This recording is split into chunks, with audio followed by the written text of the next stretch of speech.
sholat, apalagi ketika beliau berkehendak mengerjakan sholat. Ketika mau pergi, nah mulai itu yang disebut dengan gangguan, ya, teror dan sebagainya. Ba'da'an ra'at istimraruhu fi dakwah, setelah apa yang dilihat kaum Quraisy akan terus menerus beliau di dalam berdakwah. Kemudian apa? Difa'i amnihi anhu, membentengi, mentamengi pamannya dari dia. Terus menerus beliau berdakwah dan juga di backup dari siapa? Pamannya beliau yang bernama Abu Thalib. Wa kana sallallahu alaihi wasallam yuqabiluhum bil hilmi. Adalah Nabi sallallahu alaihi wasallam menyambut mereka, menghadang mereka dengan sifat santun, was-sabri, dan juga sifat sabar.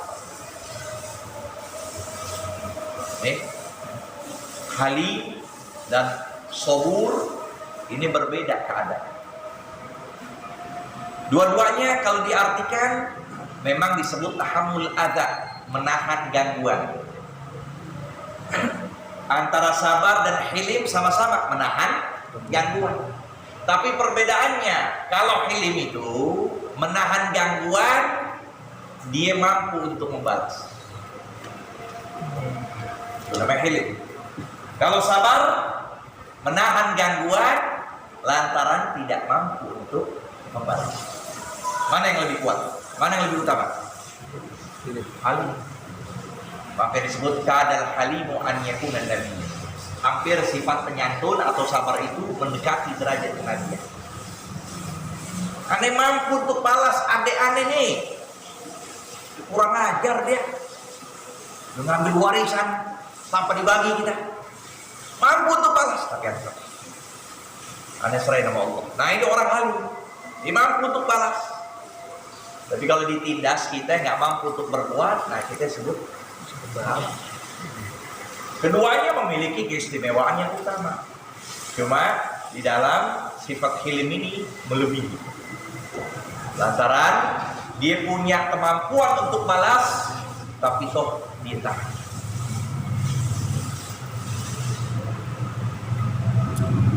Wal lutfi wal afwi, sifat lembut. Nabi membalas mereka itu dengan sifat kelembutan. Wal afwi, sifat apa? Maaf. Karena nggak ada jihad. Jihad belum ada ketika itu. Siapapun mereka yang masuk Islam di kota Mekah, belum ada perintah untuk jihad. Perintah jihad nanti ketika beliau berada di kota Madinah. Tapi ketika di Mekah, satupun mereka tidak dibolehkan. Kufu aidiyakum anhum. Itu Nabi hanya mengatakan begitu. Tahan tangan kalian dari membalas. Wa kana ashaddahum idza'an lirrasul Abu Jahlin. Ya, Abu Jahal ini asyadduhum idza'an.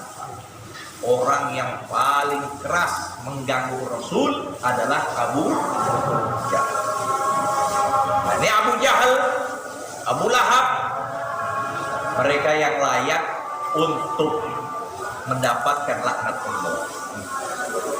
Dapat. Itu dia. Karena mereka apa? Yang benar dari awalnya Nabi berdakwah sampai beliau meninggal, sampai dia mereka mati dalam keadaan tidak beriman. Makanya disebut manusia itu tercipta 4 keadaan. Memang sudah awalnya kafir, matinya kafir. Assalamualaikum warahmatullahi wabarakatuh. Semoga Allah jaga. Amin. Ada kalanya manusia asalnya kafir tapi di penghujungnya Islam, beriman. Seperti para penyihir Fir'aun. Para penyihir Fir'aun yang detik-detik kematiannya sebelum itu dia menyatakan amanah bi Rabbi Musa wa Harun. Ada kalanya dia Islam dari masa kecilnya sampai meninggal Islam. Semoga Allah jadikan kita seluruhnya husnul khatimah. Ada kalanya yang naudzubillah apa? Islam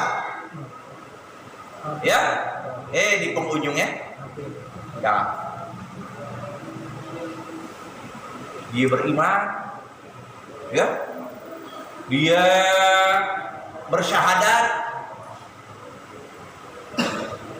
dia ngaji juga ya tapi di penghujungnya naudzubillah kan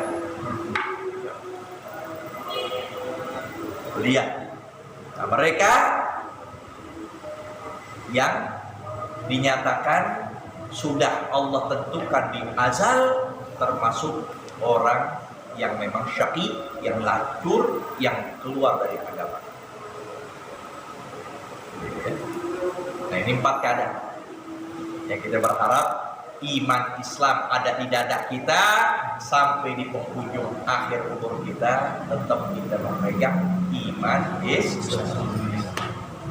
Maka jangan lepas setiap petangnya, setiap pagi jangan lepas dengan mengucapkan raditu billahi rabban wa bil islami dinan wa bi Muhammadin sallallahu alaihi wasallam nabiyyan wa rasulah.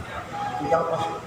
Siapa yang baca 3 kali dalam suatu hadis disebutkan kana haqqan 'ala Allah an yurdiyah, maka sungguh adalah Allah akan meridhokan hamba tersebut.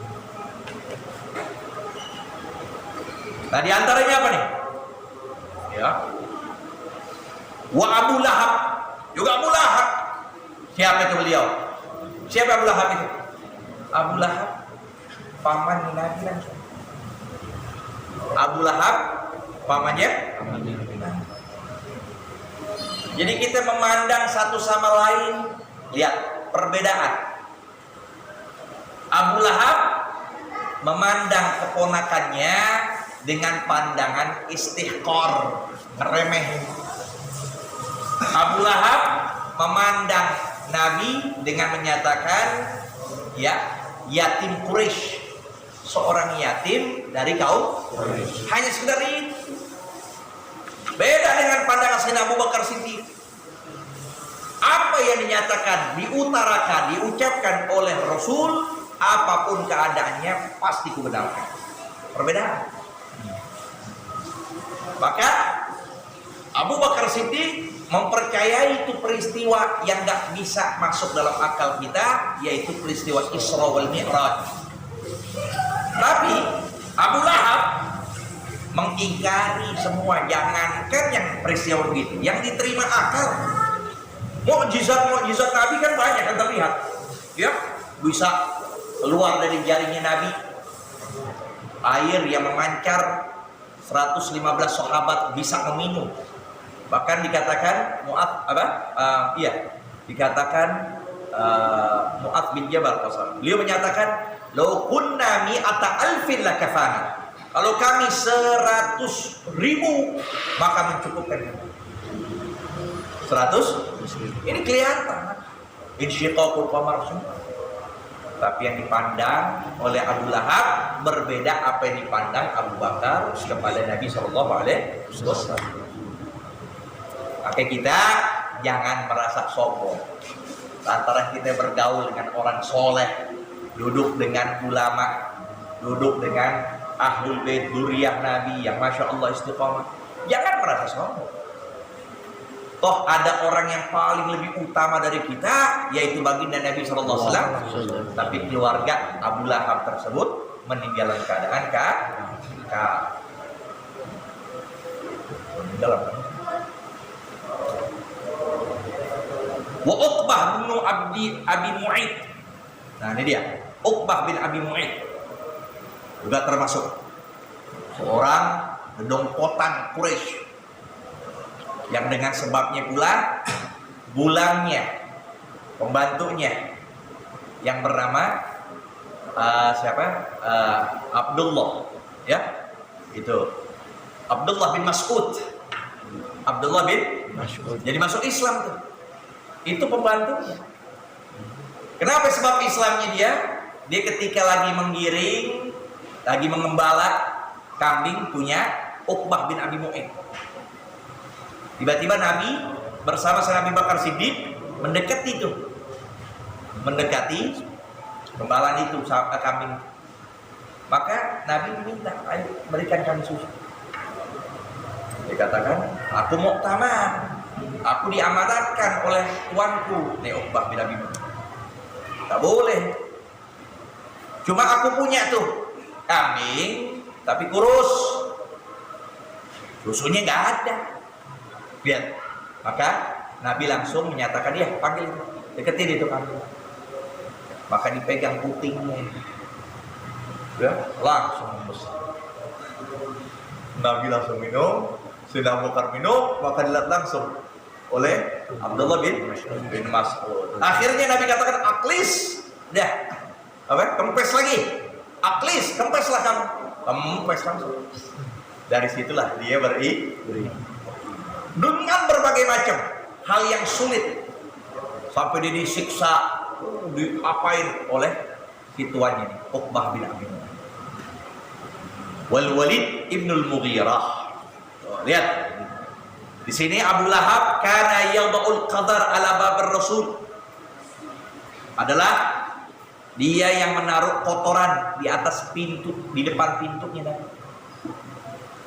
Depan pintunya Nabi ditaruh kotoran. Min dzalika annahu ra'a Rasul yusalli marratan fa khanaqahu khanqan syadidan. Dia sempat melihat Nabi sedang sholat, maka ketika sholat langsung dicekik, cekikan yang keras. Wa aqbala Abu Bakar wa khallasahu minhu. Datanglah Sayyidina Abu Bakar dan menyelamatkan Nabi dari cekikan. Siapa? Abu Lahab.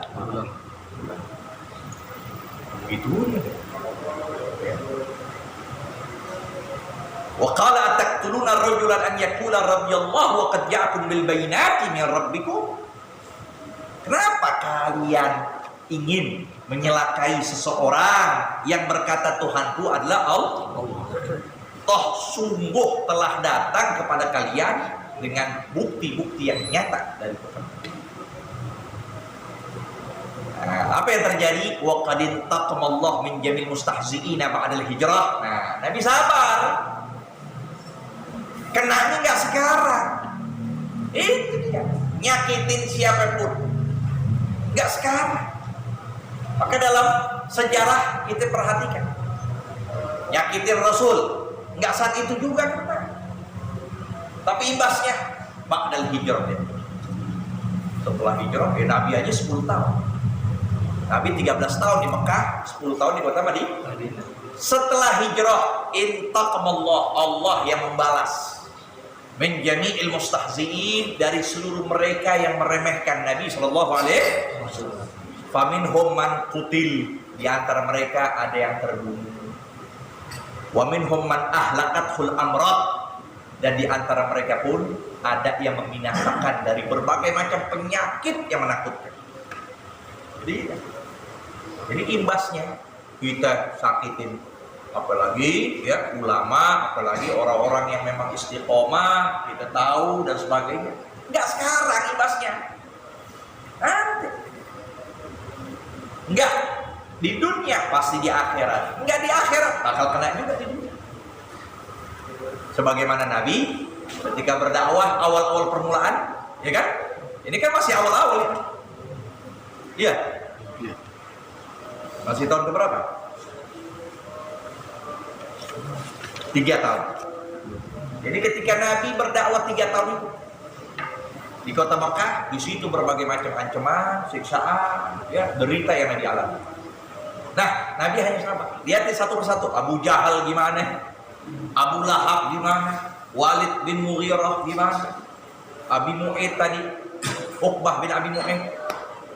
Semuanya mendapatkan tanpa terkecuali. Ini yang kita katakan. Ya, ada benci, apalagi apalagi sama ulama, apalagi sama dzurriyyah Nabi, anak cucunya Rasul yang dia istiqomah, yang begitu maka terlihat ya, warisan dari kakek mereka Nabi Shallallahu Alaihi Wasallam. Hari ini besok bakal dia. Kita pun berharap mereka mendapatkan hidayah. Yang terpenting itu karena Nabi nggak ada dendam.